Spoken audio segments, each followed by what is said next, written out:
Magandang araw mga sir. Narito po tayo ngayon sa channel natin. At sa ngayon, ang topic natin ay tungkol kung paano mag-welding ng gamit ang acetylene oxygen. Unang-una, dito muna tayo. Pag binuksan natin ng gauge niya, ito, kailangan ng pressure niya nasa 40. Ayan ang pressure. Normal po yan sa oxygen. Ito, oxygen, ito, kulay green. Ito naman sa acetylene, yung gas. Binuksan natin, kailangan nasa normal niya 10 ang gauge niya. Ito po yan, gas po. Ngayon mga sir, sa pag-welding natin, kailangan natin ng safety first. Magsusot tayo ng goggles, sunglass, at ganito magsimula. Ang una natin bubuksan mga sir, itong gas. Liit lang ang bukas nito, ito, kulay pula, acetylene. Yan. Pagka ganyan nakabukas na, itong oxygen, mahinang bukas din. Kukontrolin niya yung gas. Ito ang gagamitin. Ito ang pag-control niyan. Hangin, oxygen, para maging ganyan.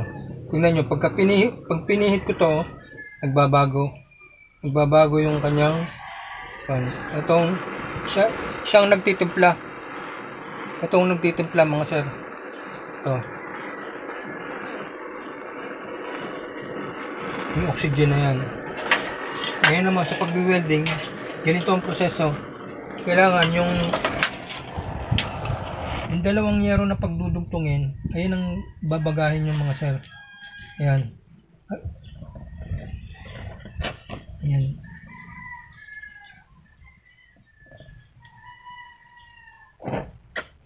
Ayun ang lalagyan nyo ng filler o ng alambre. Tutunawin nyo lang yung yero at saka yung alambre. Parang tubig.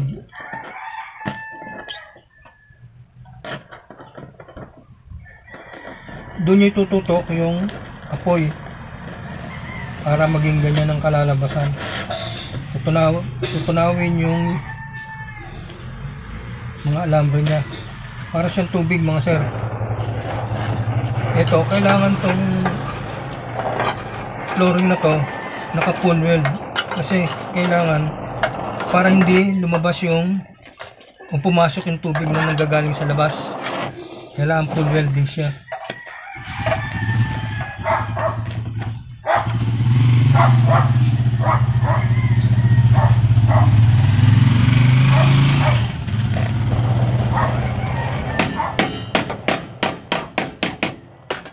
Medyo pukpukin nyo lang yan para lumapat. Kasi pagka nahihinitan yan, pag nahihinitan yung yero, umaangat eh. Kaya medyo pupukpukin nyo lang siya para maglapat. Tulad yan. Madali na siyang ma-welding. Pag nakaangat kasi mga sir, nagkukuha yung kanyang baga.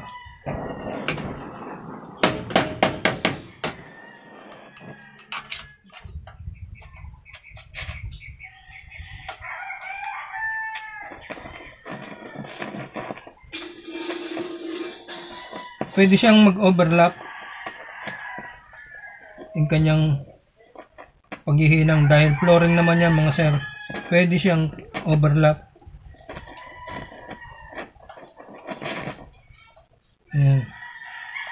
Kita nyo, tinututo ko yung apoy doon sa pinag-weldingan para siyang tubig. Yung ganyan. Parang tubig yung hinang. Yan ang kapit niya. So, itong procession to, kailangan to full welding sa taas kasi flooring yan eh, hindi bali sa side din yung ganyan, or else pwede rin kayong mag-cutting sa banda rito para mag-flat. Kakating nyo to, pwede nyo rin yung gamitin ganyan, pwede rin kayong mag ganyan.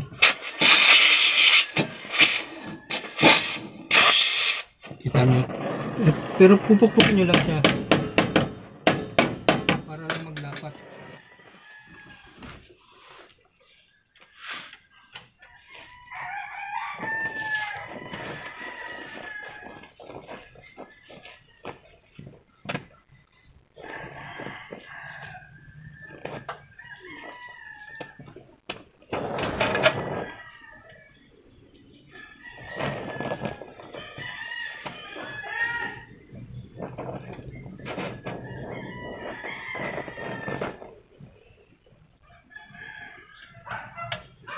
Ganyan po. Ganyan po ang pag-welding ng acetyl. Mahinang bukas ito, yung gas. Mahinang bukas. Ganyan po. Ito. Tapos kukontrolin nyo tong oxygen ulit. Ganyan lang po. Yan. Pahabain nyo lang at paigsin yung maliit na parang matulis na yun. Sa ganyan pagkakataon, pwede na kayong makapaghinang. Ito, yung ganyan. Hinang yung ganyan.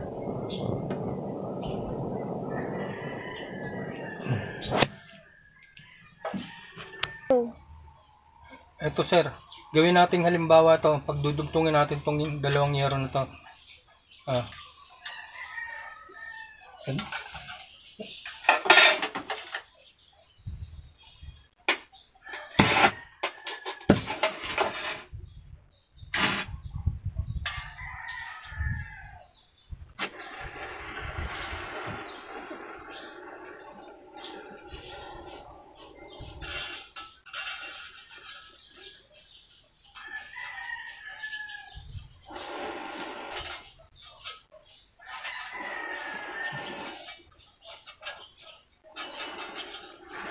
Ipos mo lagi.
Ganyan po mga sir.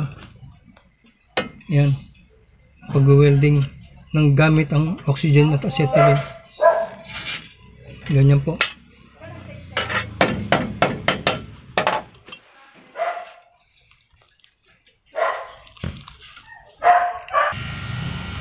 Pag pala sir, gagamit tayo ng acetylene, kailangan malinis. Lilinisan natin yung kanyang tip. Kailangan walang bara, hindi siya nagbabara. At isa pa, lilinisin din natin to. Ayan. Ang kanyang welding tip. Ayan. Bago tayo simulang mag-welding. Ayan.